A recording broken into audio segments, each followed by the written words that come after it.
Tuhan Allah Bapa kami yang bertata di kerajaan surga, Bapa yang kami sapa di dalam nama Tuhan Yesus Kristus.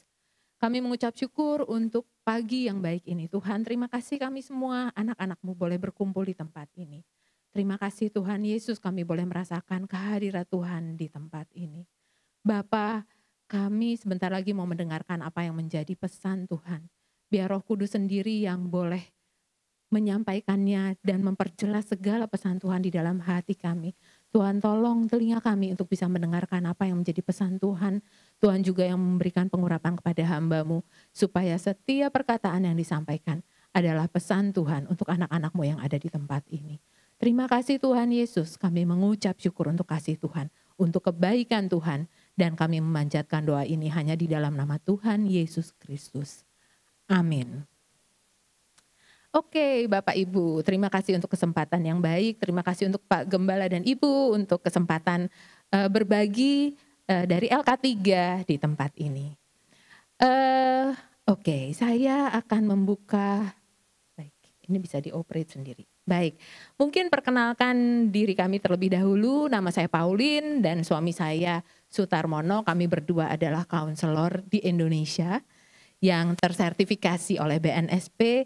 Kemudian kami berdua adalah ketua dan saya sendiri pengurus dari Rumah Counseling Jabodebek. Bapak Ibu, jadi di Jakarta sudah ada rumah counseling dan juga di beberapa kota di Indonesia di bawah sebuah lembaga yang bernama LK3. Di sana kami melayani banyak permasalahan dari orang-orang yang hadir untuk dibantu secara kesehatan mentalnya terutama, dan juga marriage issue dan juga isu anak-anak. Selain itu kami berdua adalah pengajar di kelas sertifikat LK3 dan di gereja lokal tempat kami beribadah kami adalah core team dari counseling ministry di sana. Puji Tuhan. Baik, saya akan masuk kepada sharing kita di pagi hari ini. Saya akan mengawali dengan 1 Petrus 2 ayat 9 Bapak Ibu. Di sana dikatakan, kelihatan di layar ya. Tetapi kamu bangsa yang terpilih, imamat yang rajani, bangsa yang kudus, umat kepunyaan Allah sendiri. Supaya kamu memberitakan perbuatan-perbuatan yang besar dari Dia yang telah memanggil kamu keluar dari kegelapan kepada terangnya yang ajaib. Bapak Ibu, kita semua, kita, pasangan kita, anak-anak kita semua adalah umat yang terpilih dan sejak awal Tuhan sudah manggil kita keluar dari kegelapan untuk mengerjakan pekerjaan dan perbuatan besar yang sudah Dia tetapkan buat kita, buat pasangan kita, buat anak-anak kita. Secara lebih spesifik pagi ini kita mau berbicara mengenai anak-anak kita. Ya, nah keluarga sendiri itu adalah entitas yang sejak awal Tuhan bentuk. Allah sendiri yang membentuk. Tujuannya adalah khusus untuk wujudkan rencana dan kehendaknya di muka bumi ini. Dan bukan diadakan untuk mengejar dan membuktikan pencapaian secara materi dan jasmani. Bukan, tetapi untuk perkara besar yang Tuhan sudah siapkan buat kita semua. Buat kita, anak-anak kita, dan juga keluarga kita. Ada amin? Baik, nah judul sharing saya di pagi hari ini adalah membantu anak menjadi diri sendiri. Pertanyaannya kan menjadi begini, memang kenapa ya anak harus dipersiapkan untuk menjadi diri sendiri? Maka jawabannya adalah supaya anak bisa mewujudkan apa yang menjadi kehendak Tuhan di dalam dirinya. Kenapa? Karena Allah berperkara pribadi lepas pribadi, betul? Jadi anak-anak kita membawa rencana Tuhan di dalam hidupnya. Tugas kita orang tua adalah mempersiapkan mereka. Nah, saya merasa mungkin Bapak Ibu yang kekasih di dalam ruangan ini terdiri atas berbagai generasi. Ada yang keluarga anak-anaknya masih kecil, sekolah menengah, sekolah atas, mungkin ada yang university. Tapi saya berharap apa yang disampaikan apapun itu bisa diterapkan untuk anak-anak yang lebih kecil, masih bisa diterapkan untuk anak-anak memasuki usia dewasa mereka. Tapi kalau udah punya anak-anak dewasa, mari kita minta maaf pada mereka. Untuk kita bisa memperbaiki hubungan atau relasi. Kita akan sama-sama mengevaluasi diri kita ya Bapak Ibu dengan apa yang akan disampaikan di pagi hari ini. Jadi ada dua hal utama yang perlu kita sebagai orang tua pahami. Hal yang pertama adalah bagaimana caranya membentuk anak punya kemandirian yang bertanggung jawab. supaya dia menjadi dirinya sendiri. Dan hal yang kedua adalah gimana kita orang tua harus mempersiapkannya. Oke, Bapak Ibu, saya mengambil contoh dari ruang konseling kami. Ini ada beberapa contoh, saya hanya mengambil 3. Saya rasa tadi Ibu Gembala juga mengajar anak-anak yang early childhood ya Bu ya, dengan isu mereka tersendiri ya. Baik, nah ini ada contoh ya Bapak Ibu, anak perempuan 10 tahun orang tuanya bercerai. Dibawa-bawa, ditarik loh Bu, Bapak Ibu ke ruang konseling. Fenomenanya apa? Dia pemberontak, dia pemalas, dia gak mau sekolah dan nilainya jelek. Kemudian ada kasus yang lain, anak lelaki umurnya baru 18 tahun. Kita bayangkan anak laki-laki umur 18 tahun ya. Dia masuk penjara, dia dikonseling dari penjara. Kenapa? Karena kasus penipuan yang nilainya miliaran. Fenomenanya apa? Pemberontak juga, putus sekolah juga dan dianggap tidak punya masa depan. Lalu kasus yang lain, ada remaja perempuan 18 tahun, hubungannya buruk dengan orang tua, pemberontak dan punya masalah dengan orientasi seksual. Bapak Ibu biasanya kalau anak-anak sudah sedemikian bermasalah, orang tua mengajak mereka ke ruang konseling, tujuannya apa? Masalahnya dong harus selesai. Jadi kalau ini ada fenomena ini harus hilang, harus selesai. Tidak banyak yang menyadari bahwa sesungguhnya setiap masalah yang terjadi itu adalah disebabkan karena pola asuh. Dan kemudian pola asuh itu menyebabkan luka, sehingga luka itu kemudian menimbulkan akar masalah tersendiri. Sehingga kalau kita lihat anak perempuan tadi, sebetulnya apa yang terjadi, perceraian kedua orang tuanya itu tidak dianggap penting oleh kedua orang tuanya. Ayah mengambil alih, oma dominan atas hidupnya. Dan literally anak ini lari kabur dari rumah karena merasa tidak ada yang mengasihi dan memperhatikan dia. Ini yang terjadi. Kemudian anak laki-laki berusia 18 tahun yang ada di penjara, itu pun sama. Terjadi karena perceraian orang tua, mama absen, ayah tiri absen, ayah kandungnya juga absen. Sehingga dia kehilangan perhatian dan kehilangan kasih sayang. Dan kasus yang ketiga, remaja perempuan yang hubungannya buruk dengan orang tua, papa ada tapi sibuk dan mama yang mengambil alih seluruh pola asuh atau pengasuhan yang diberikan. Pola asuhnya otoriter, bapak dan ayahnya neglected. Dan kalau kita lihat dari setiap pola asuh yang ada value utama yang ditekankan di dalam hidup anak-anak. Kalau dibaca di depan, apa? Prestasi, materi, itu adalah yang terutama di dalam kehidupan anak-anak yang diharapkan oleh para orang tua. Maka Bapak Ibu, mari kita melihat apa sebenarnya yang tertulis di dalam Alkitab. Bagi saya Kejadian 1 ayat 26 sampai 28 ini menjelaskan semua hal yang Tuhan rancangkan dalam hidup kita, hidup anak-anak kita. Kita mau lihat sama-sama. Kejadian 1 ayat 26 sampai 28. Berfirmanlah Allah, baiklah kita menjadikan manusia menurut gambar dan rupa kita supaya mereka berkuasa atas ikan-ikan di laut dan burung-burung di udara dan atas ternak dan atas seluruh bumi dan atas segala binatang melata yang merayap di bumi. Maka Allah menciptakan manusia itu menurut gambarnya. Menurut gambar Allah diciptakannya dia laki-laki dan perempuan, diciptakannya mereka. Kemudian Allah memberkati mereka. Lalu Allah berfirman kepada mereka, beranak cuculah dan bertambah banyak, penuhilah bumi, taklukkanlah dan berkuasalah atas ikan-ikan di laut dan burung-burung di udara dan atas segala binatang yang merayap di bumi. Bapak Ibu, memegang ayat ini, tiga ayat ini sebetulnya sudah menjelaskan betapa besar dan banyaknya bekal yang Allah titipkan buat anak-anak kita. Kalau kita lihat tujuan Allah menciptakan manusia dan anak kita selalu kembali pada Roma 11 ayat 36. Segala sesuatu adalah dari Dia, oleh Dia, kepada Dia dan bagi Dialah kemuliaan untuk selama-lamanya. Jadi kita lihat dari Dia adalah bagaimana anak-anak diciptakan serupa dan segambar dengan Dia. Kemudian oleh Dia kita mendidik mereka melalui keluarga, gereja dan juga sekolah. Dan pada akhirnya kita berharap bahwa kita bisa mencapai keserupaan dengan Kristus. Semua dikembalikan untuk kemuliaan namanya. Ini adalah tujuan Allah. Kita sepakat dulu sama-sama, ada amin? Amin. Maka kita melihat kembali ke Kejadian 1 ayat 26 sampai 28. Apa sebetulnya yang tertulis di sana dan apa maknanya? Kalau kita lihat Bapak Ibu, yang dikatakan sebetulnya adalah anak itu milik Tuhan. Bukan milik kita, bukan hadir hanya karena perkawinan yang terjadi di antara kita. Itu yang terpenting. Orang tua adalah pengelola. Kita adalah pengelola.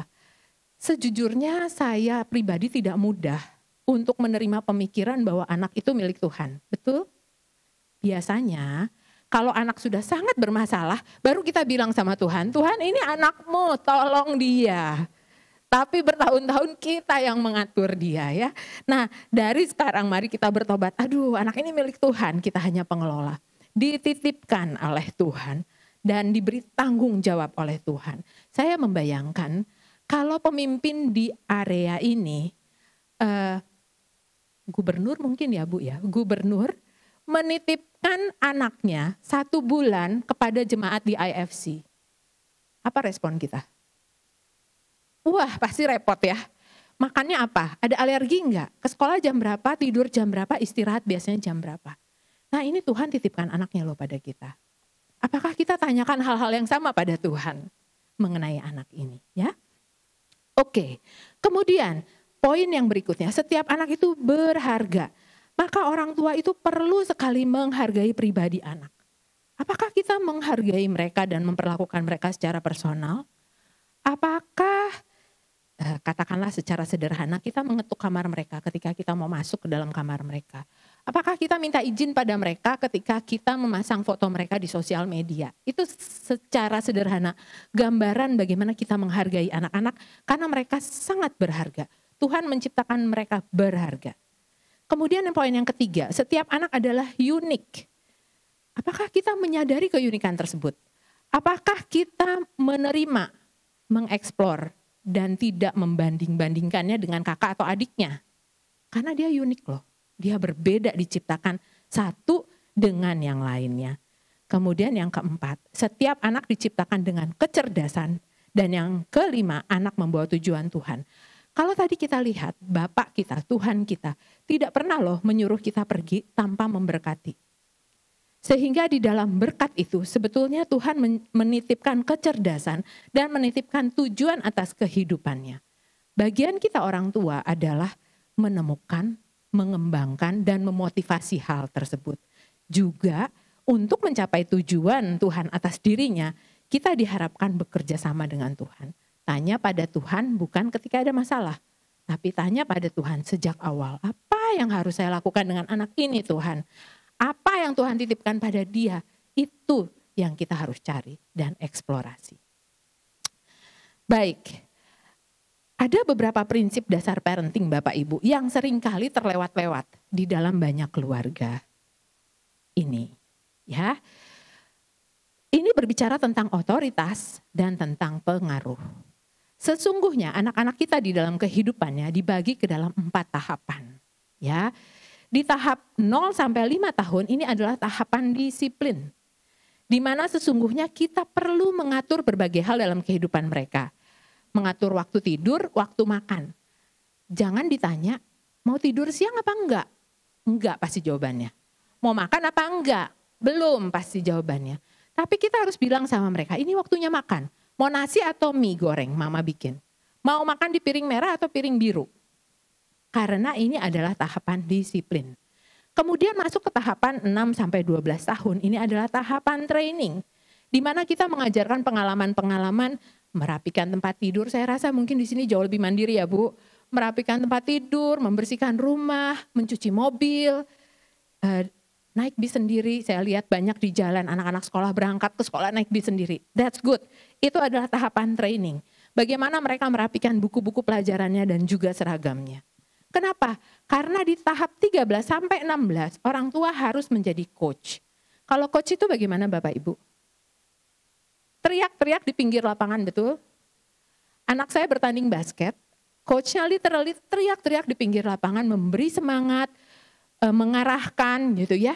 Bayangkan kalau permainannya jelek, kemudian coachnya masuk ke dalam lapangan. Kacau nggak permainannya? Kacau ya. Sehingga di usia 13 sampai 16 tahun ini kita adalah coach. Kita teriak-teriak dari pinggir lapangan, mengarahkan dia. Kenapa? Karena tahap 1, 2, dan 3 ini harus dilewati dengan tepat.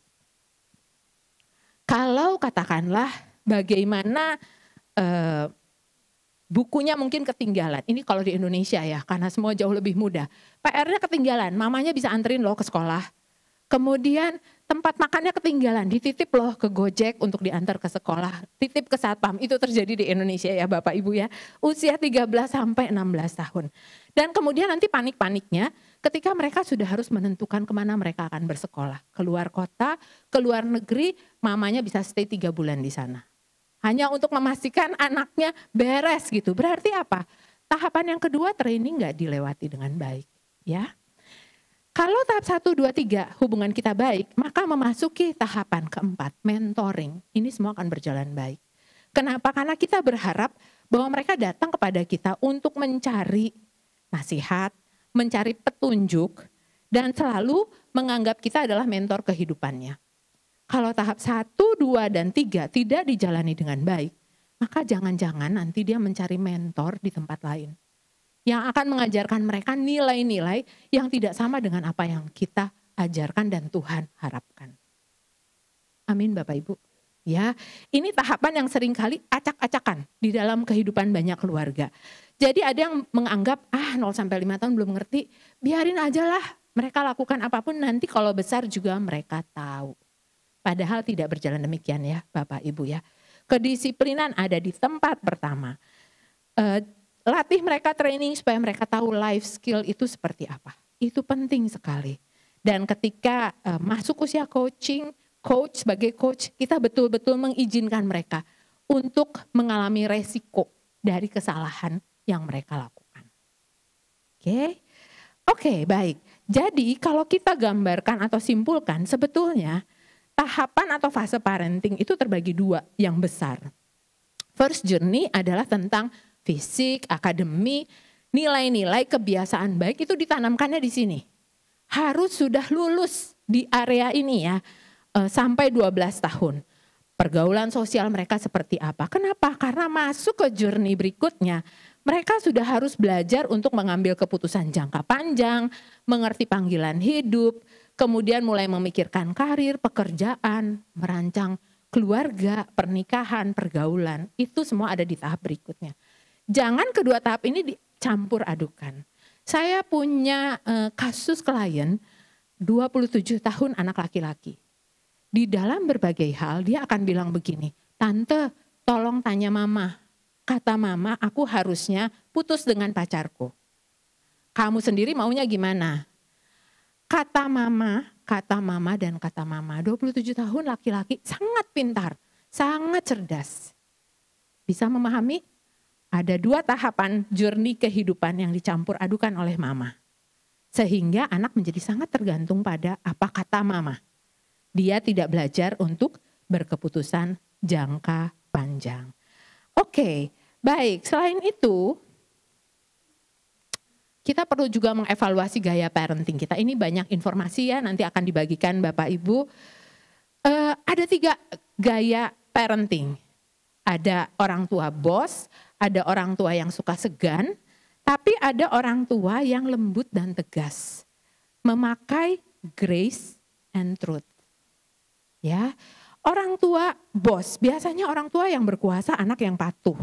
Disiplinnya keras, kemudian sikap mendasarnya reaktif. Jadi diam, tapi mengamati, kalau salah diomelin dihukum. Ya, kemudian tujuannya lebih cari kesalahan dan memakai hukuman sebagai senjata. Kemudian ada juga orang tua penyegan, segan gitu loh ya bawaannya. Dalam konteks ini anaklah yang berkuasa dan anaklah pusat kehidupan mereka. Ya, sehingga apa? Sehingga seluruh keputusan keluarga larinya kepada apa yang menjadi kebutuhan anak-anak saja. Biasanya pada kondisi ini disiplin tidak diterapkan, training tidak diberikan, berbagai hal diambil alih. Dan mungkin juga pada fase coaching orang tuanya terjun ke lapangan loh, membereskan masalah anaknya satu persatu. Dia tidak akan mampu berkeputusan. Sementara yang Tuhan harapkan, kita adalah orang tua yang memiliki truth, grace di depan, grace and truth. Kita adalah orang tua yang bisa lembut, tapi juga bisa tegas pada apa yang seharusnya anak-anak lakukan. Kenali kepribadiannya, kemudian tentukan batasan, berdayakan dia. Dan kalau kita berhadapan dengan dia, responsiflah, jangan meledak. Tapi tenangkan diri, mundur untuk berpikir sejenak. Apakah saya akan menyakiti hati dia kalau kita meledakkan kemarahan kita? Itu perlu kita pikirkan. Dan anak-anak seperti ini kita perlu bantu untuk bisa mampu mengambil solusi dari hal kecil sampai hal besar. Bapak Ibu, kami tinggal di kota Bogor. Bogor ke Jakarta, kalau Bapak Ibu familiar dengan Bogor, itu jaraknya kurang lebih 50 km. Kalau pakai kereta itu 2 jam, 1,5 jam kurang lebih. Gak seperti di sini ya keretanya, cepet banget. Di sana 1,5 jam. Nah, pada suatu hari, singkat cerita, kakaknya di Jakarta, kakak anak saya, kami punya 2 anak, kakaknya tinggal di Jakarta, lalu dia udah bilang sama adeknya, "Dek, laptopku tolong dibawa ya." Kita biasanya ketemu di gereja di Jakarta. Jadi kita bertiga naik mobil ke Jakarta, kakak menunggu kita di gereja di Jakarta. Dan si adek di jalan baru bilang ini, "Ya ampun, laptop kakak ketinggalan." Padahal diperlukan untuk bekerja besok. Mundur, jangan meledakkan kemarahan kita. Karena dia sudah cukup dewasa, 18 tahun. Oke, Dek, ketinggalan, kita ibadah dulu. Jadi di dalam prosesnya, karena kita tidak meledak, dia berproses loh. Setelah gereja dia bilang begini, "Aku kembali ke Bogor ya, aku naik kereta. 1,5 jam kembali ke Bogor naik kereta, 1,5 jam kembali lagi ke Jakarta untuk mengambil laptop kakaknya. 3 jam Bapak Ibu. Kami menunggu di gereja. Tapi kami tahu ini adalah solusi yang terbaik yang dia sendiri putuskan dan dia sudah tahu ini resiko yang harus dia tanggung." Betul? Ya, jadi izinkan anak-anak kita untuk belajar dari berbagai kesalahan, tahan diri kita untuk meledak atas berbagai kesalahan tersebut. Oke Bapak Ibu, maka apa yang perlu kita lakukan secara praktis? Ada kurang lebih 5 poin, saya cepat saja. Yang paling penting adalah kita perlu memutuskan untuk mengubah diri kita, bukan sekedar mengubah anak-anak kita. Jadi nampaknya yang sebenarnya paling harus berubah itu kita Bapak Ibu. Amin, ada amin? Amin. Tuhan sendiri sampaikan gitu ya, bahwa Tuhan mengharapkan kita punya pembaharuan budi, betul? Dari waktu ke waktu, kita perlu membedakan apa ya yang menjadi kehendak Allah buat anak kita. Oh, dia ini milik Allah kok. Itu yang membuat kita perlu terus memiliki pembaharuan budi. Apa yang baik dan berkenan pada Allah dan yang sempurna untuk anak kita. Maka Bapak dan Ibu, kita juga perlu memikirkan dan merasa, ini poin pertama ya, menganggap mereka penting dengan berhemat kata-kata. Bapak dan Ibu menyadari ya, atau sering gak mengalami, bahwa kita mengulang-ulang hal yang sama. Dan ketika anak-anak mendengar itu, mereka dengarkan kita gak? Makin gak dengerin, karena itu udah terlalu sering mereka dengarkan. Kemudian beritahukan mereka apa yang harus dilakukan dan bukan yang tidak boleh. Coba kita evaluasi. Apakah dalam perkataan kita banyak jangan naik, jangan turun, jangan nyampah, jangan lari-lari, jangan makan sembarangan.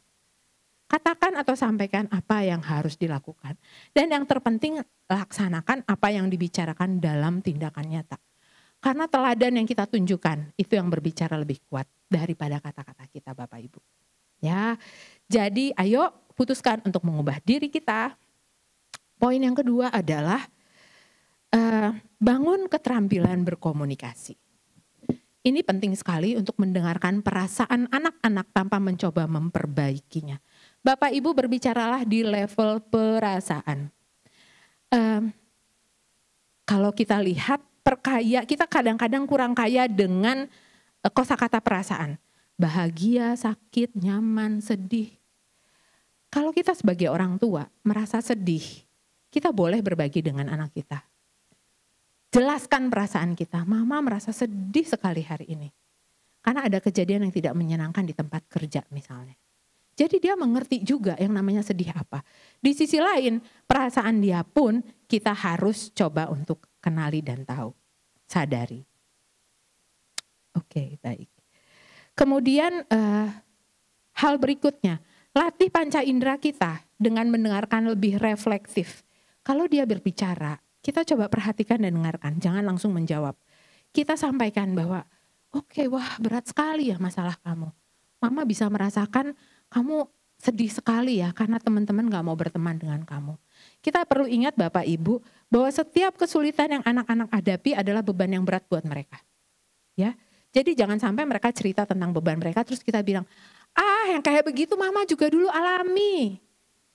Kadang-kadang kita begitu ya. Padahal beban itu berat loh saat itu untuk mereka Bapak Ibu. Kemudian hal yang penting lainnya, lebih banyak mengganti hukuman dengan informasi dan peluang untuk belajar dari kesalahan. Kita harus mengakui bahwa dulu orang tua di masa dulu banyak memakai hukuman untuk kita. Ya, terjadinya kenapa? Karena pengalaman di masa lalu. Karena kebutuhan untuk memegang kendali. Bapak Ibu, yang terpenting adalah coba untuk hentikan perkataan bahwa mamaku dulu begini sama aku. Mamamu gak gitu sih sama kamu, ke suami kita. Tapi kita berdua bersepakat, saya sebagai mama, kamu sebagai papa, apa nilai baru dan kebiasaan baru yang mau kita sepakati di dalam keluarga ini untuk anak-anak kita. Kalau kita berbicara tentang hukuman yang kita alami di masa lalu, jangan mengharapkan anak-anak memaklumi, mama ini dulu juga dipukul, makanya mama sekarang pukul kamu. Atau para papa yang dipukul oleh papa-papanya, makanya sekarang papa juga pukul kamu. Di ruang counseling ini sangat banyak terjadi. Setiap masalah yang terjadi pada marriage couple, kalau kita tarik ke belakang, maka di sana ada banyak kisah-kisah tentang mama-mama dan papa-papa yang memukuli anak-anaknya dan kemudian mereka melakukan hal yang sama. Jadi Bapak Ibu, mari kita putus rantai di masa lalu dan kita ganti dengan kebiasaan-kebiasaan yang baru. Kalau berbicara tentang, ini adalah pesan yang disampaikan bahwa terus-menerus memberitahu anak tentang bagaimana mengapa, itu sama dengan mengajarkan kamu harus pikirin apa. Tapi bukan bagaimana kamu berpikir atau bagaimana kamu berkeputusan. Jadi kita perlu berhenti ya untuk mengajarkan terus bagaimana dan mengapa ini di dalam rumah kita pada anak-anak kita. Mungkin Bapak Ibu bilang ini, ya Ibu Pauline gak tahu sih anak-anak saya itu bandelnya minta ampun. Saya gak tahu itu anak-anak Bapak Ibu. Tapi yang saya tahu adalah teori ini. Ketika anak-anak berusaha untuk mendapat perhatian, mereka sesungguhnya sedang merasa tidak dicintai. Itu sebabnya bantu mereka untuk merasa dicintai. Selain itu ada anak-anak yang kelakuannya tuh benar-benar menguras energi kita karena dia berusaha sekali untuk menarik perhatian. Sesungguhnya dia sedang berusaha mendapatkan kekuasaan atau kontrol. Apa yang harus kita pikirkan? Jangan diambil umpannya. Tapi kita terus untuk meningkatkan hubungan dengan dia. Sehingga dia mengerti bahwa kamu gak perlu kok berperilaku begitu hanya untuk memperoleh perhatian dari mama. Ya, ada pula anak-anak yang melakukannya sebagai upaya balas dendam. Sekali lagi, kasih sayang. Tanggapi dengan kasih sayang itu perlu sekali. Dan juga ada anak-anak yang sedang mengirimkan pesan pada kita. Mama aku ini sebenarnya gak mampu. Makanya perilakuku seperti begini. Itu sebabnya bantu anak supaya dia gak menyerah pada dirinya sendiri. Ini penting sekali Bapak Ibu. Karena di dalam ruang counseling ada banyak sekali anak yang menyerah kepada dirinya sendiri. Anak yang tadi saya ceritakan, anak perempuan 10 tahun yang suka kabur dari kelas, yang nilai-nilainya buruk. Saya sederhana sekali tanya sama dia. Apa yang kamu anggap, kamu hobinya apa? Gak punya. Kamu bisa apa? Gak ada yang dia bisa. Apa kelebihanmu? Gak ada. Bapak Ibu nanti pulang dari sini coba tanya ya sama anak-anak ya. Apa yang kamu nilai sebagai kelebihan yang kamu miliki? Kita semua jauh lebih mudah untuk menyebut keburukan-keburukan kita, betul? Itu terjadi pada anak-anak kita juga. So bantu mereka. Katakan bahwa kita bangga sama mereka. Bantu mereka temukan kelebihan-kelebihan apa yang mereka punya. Karena ini penting sekali. Supaya apa? Supaya ini gak terjadi. Anak berperilaku buruk. Padahal dia hanya berupaya untuk dicintai. Ya. Dan pada akhirnya beri dukungan. Poin keempat, beri dukungan. Bukan sekedar pujian atau hadiah. Nah dukungan ini dukungan ini sifatnya proses ya Bapak Ibu. Jadi berikan penghargaan. Kalau kita berikan penghargaan, anak itu akan merasa dikasihi. Menghargai, wah kamu hebat banget. Berikan dorongan, yes kamu pasti bisa. Ya, jangan sekedar berikan pujian atau hadiah di akhir. Ya, kalau di akhir setelah nilai rapotnya baik, setelah dia juara, setelah dia berhasil dalam satu hal. Kalau kita hanya memberikan hadiah pada hasil akhir, maka saat itu kita sedang mengajarkan dia untuk bergantung pada penilaian orang lain. Padahal yang diperlukan adalah dia percaya pada penilaian diri mereka sendiri. Ada amin Bapak Ibu? Ya ini PR banget ya. Saya berharap pulang ke rumah, ayo kita lihat PR ini. Poin kelima dan poin terakhir adalah mari menetapkan batasan dan bukan sekedar aturan. Dalam hidup, anak-anak perlu belajar dua konsekuensi. Konsekuensi alami dan konsekuensi logis. Konsekuensi alami itu seperti ini Bapak Ibu. Kalau kamu gak makan, maka kamu akan lapar. Kalau kamu gak bawa payung, maka kamu pasti akan kehujanan. Izinkan konsekuensi alami ini terjadi. Kan mama papa sudah sampaikan. Dan biar mereka mengerti bahwa kalau gak mau makan, lapar. Kalau gak bawa payung, basah nih pulang sekolah. So biarkan mereka mengalami itu. Dan konsekuensi yang kedua adalah konsekuensi logis. Ini tujuan konsekuensi logis adalah untuk membantu anak belajar kecakapan hidup. Salahnya adalah orang tua seringkali menghukum kalau anak tidak melakukan sesuatu. Bapak Ibu, kedua konsekuensi ini penting untuk dipelajari karena dengan adanya konsekuensi anak belajar dari pilihan-pilihan yang dilakukan. Jadi kalau dia tidak nyaman hari ini atas konsekuensi yang terjadi, maka itu sebetulnya kita sedang menyelamatkan dia dari masalah yang lebih besar lagi di masa depan. Seperti anak saya tadi, karena dia lupa pada kesepakatannya dengan kakaknya, maka akan ada masalah besar pada diri kakaknya. Kami biarkan dia berpikir gimana caranya. Sebetulnya kalau kita driving mungkin 1 jam balik lagi naik mobil ke Bogor ngebut, itu bisa 45 menit loh Bapak Ibu. Tapi kita nggak lakukan itu. Kita biarkan dia kembali naik kereta 1,5 jam dan kembali lagi 1,5 jam berikutnya. Itu yang terpenting. Maka ini adalah perbedaan antara aturan dan batasan ya Bapak Ibu. Kalau aturan hanya orang tua yang susun. Kalau batasan kita berdua menyusunnya. Anak dan orang tua. Kemudian tujuan aturan hanya mengontrol anak. Tapi kalau ada batasan, anak bisa belajar mengontrol dirinya sendiri. Kemudian fokusnya jangan sampai hanya melihat, ayo melanggar aturan, ayo kan melanggar aturan, dihukum. Bukan, tapi biarkan anak tahu batasannya apa dan dia mencoba untuk tetap berperilaku baik atas batasan yang dia sepakati. Dan disusunnya disepakati sebelum tindakan buruk terjadi. Bukan seperti gini, kamu ya nilainya jelek, mama putus wifi di rumah. Ini terjadi di Indonesia loh. Kayak anak sama orang tua tuh rebut-rebutan wifi gitu loh Bapak Ibu. Hanya untuk menghukum karena nilainya jelek. Diputus berhari-hari. Itu gak membantu dia sama sekali. Itu jadi aturan yang ditetapkan secara impulsif. Banyak bicara tentang kamu boleh kalau ini udah selesai. Bukan jangan ini, jangan dan itu. Sehingga pada akhirnya anak akan jadi lebih mampu, punya perasaan mampu dan kemudian punya rasa bertanggung jawab yang dia bangun sendiri. Dan pada akhirnya suasana hatinya akan tenang, aman, dan dia akan merasa berharga karena dia diakui. Ya Bapak Ibu, amin. Ini kurang lebih cara-cara untuk membantu anak-anak kita menjadi dan menemukan diri mereka sendiri. Proses ya semuanya Bapak Ibu, tidak secara instan.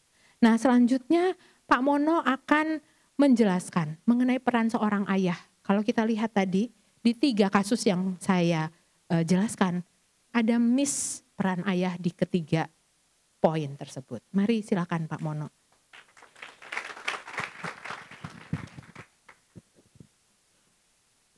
Terima kasih Bu Ola.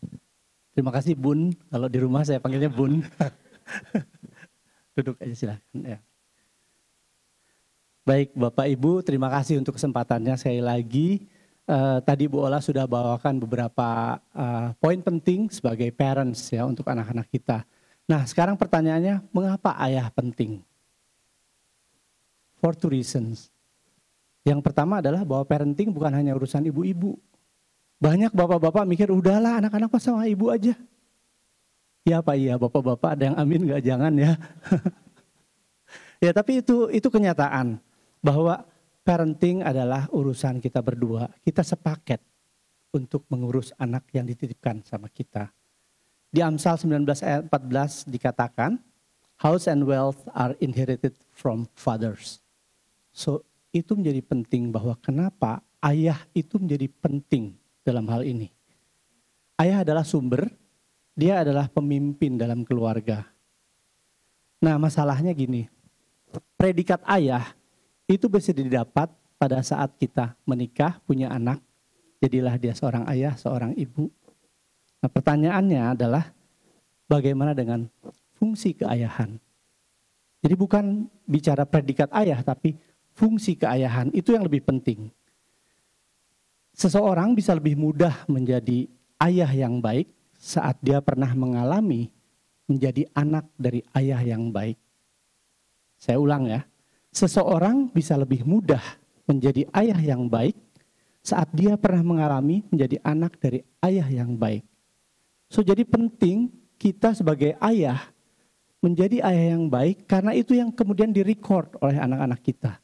Itu yang akan ditiru sepanjang hidupnya, dia direcord di memori sehingga pada saat dia beranjak dewasa tadi di usia, di identitas dan sebagainya, maka dia sudah tahu bahwa aku melihat figur ayah dari ayahku. Aku melihat bagaimana ayah memperlakukan mama, memperlakukan anak-anak. Nah apa saja sih peran ayah? Yang pertama adalah protector, sebagai pelindung. Ayah harus memberikan rasa aman, melindungi, memberi ruang untuk berbuat salah dan memperbaiki.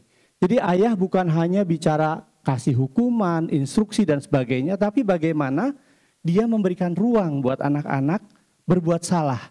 Kalau buat salah, ajaklah diskusi dan diperbaiki. Dan dalam hal ini ayah perlu hadir. Dan ia perlu ikut berjalan bersama dengan anak-anak. Kemudian yang kedua, ayah sebagai provider.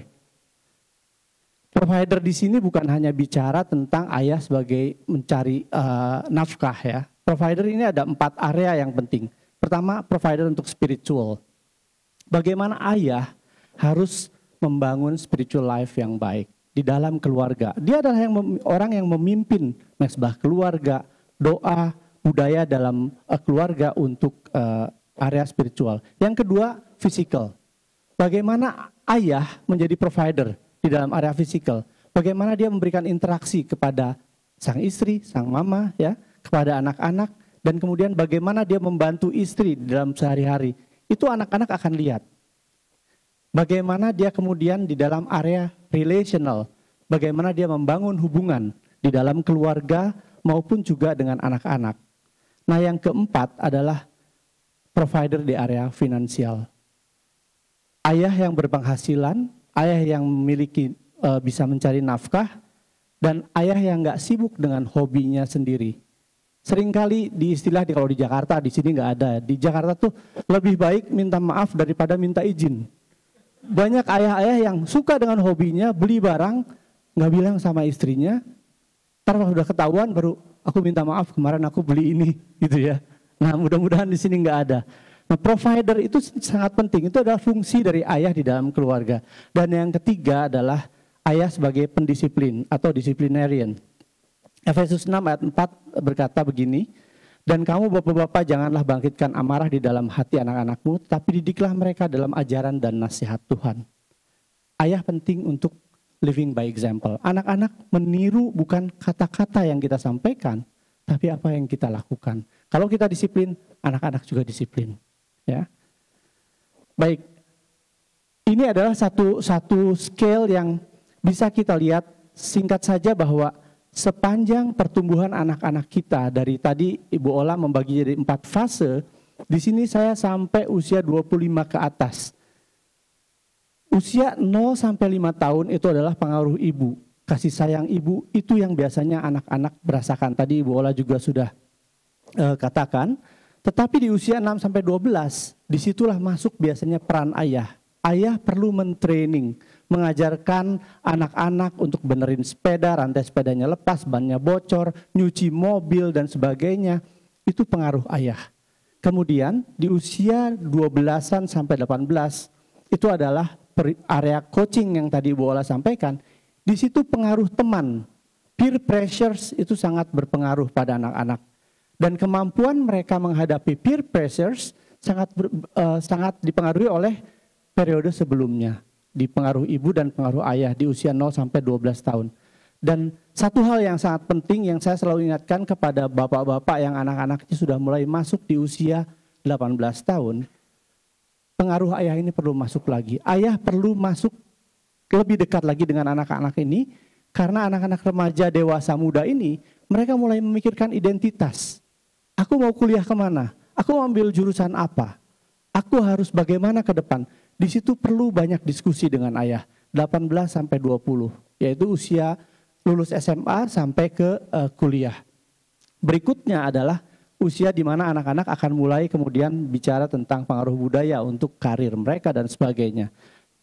Bukan berarti ayah tidak ikutan di dalam 0 sampai 5. Aku tunggu aja nanti setelah umur 6 sampai 12. Enggak gitu. Selama ini sama-sama, tetapi intensitasnya di usia 6 sampai 12 dan 18 sampai 20. Pengaruh ayah ini sangat penting untuk diperdalam. Kita melihat ada 4 tipe ayah. Ada 2 hal yang penting dari seorang ayah.